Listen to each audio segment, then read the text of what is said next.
Digital governance తో పారదర్శక పరిపాలన అందిస్తాం. సీఎం రేవంత్ రెడ్డి. హైదరాబాద్ జూలై 7.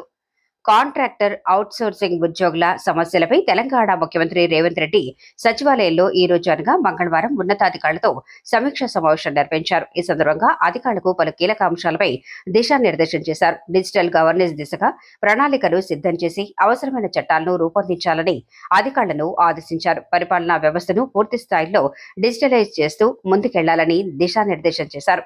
ప్రజలకు మెరుగైన సేవలు అందించడంతో పాటు సంక్షేమ పథకాలు నేరుగా లబ్ధిదారులకు చేర్చేందుకు డిజిటల్ గవర్నెన్స్ ఉపయోగపడుతుందని సీఎం సూచించారు.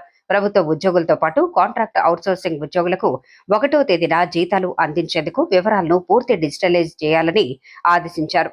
వివిధ విభాగాల్లోని కాంట్రాక్ట్ అవుట్సోర్సింగ్ ఉద్యోగుల జీతాలు, బ్యాంక్ అకౌంట్ వివరాలను డిజిటలైజ్ చేయాలని నిర్దేశించారు.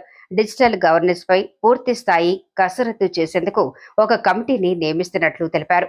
100 రోజుల్లో ఆ కమిటీకి నివేదిక సమర్పించి ఒక కొలిక్కి తీసుకురావాలని ఆదేశించారు.